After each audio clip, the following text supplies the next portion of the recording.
Soliq kodeksining 283-moddasiga ko'ra O'zbekiston Respublikasi hududida aktsiz solig'i solinadigan tovarlarni ishlab chiqaruvchilar soliq to'lovchilar deb e'tirof etiladi.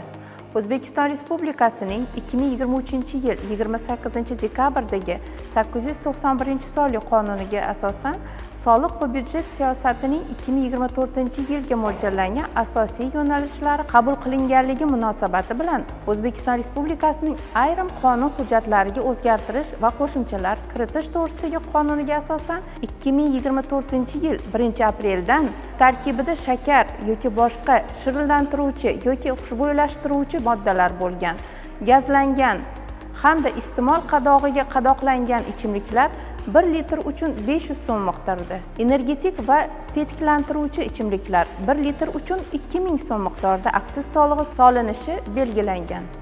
O'zbekiston Respublikasining 2024-yil 24-dekabrdagi soliq va byudjet siyosatining 2025-yilga mo'ljallangan asosiy yo'nalishlari qabul qilinganligi munosabati bilan O'zbekiston Respublikasining ayrim qonun hujjatlariga qo'shimcha va o'zgartirishlar kiritish to'g'risidagi 1014 sonli qonuniga asosan 2025-yil 1-apreldan tarkibida shakar yoki boshqa shirinlantiruvchi yoki xushbo'ylashtiruvchi moddalar mavjud bo'lgan va iste'mol qadog'iga qadoqlangan gazlanmagan ichimliklar 1 litr uchun 500 so'm miqdorida aktsiz solig'i joriy qilindi.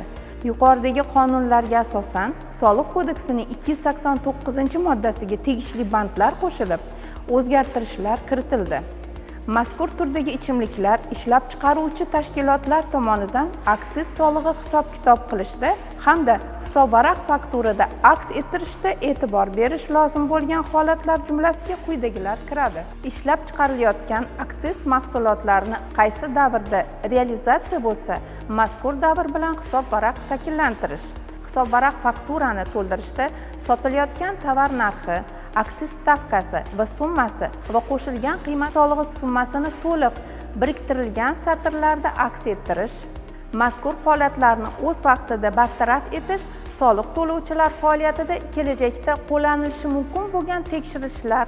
moliyaviy jarimalar hamda javobgarliklarni oldini olishga xizmat qilish bilan birga xo'jalik yurituvchi subyektlarning barqarorlik reytingini oshirishga xizmat qiladi.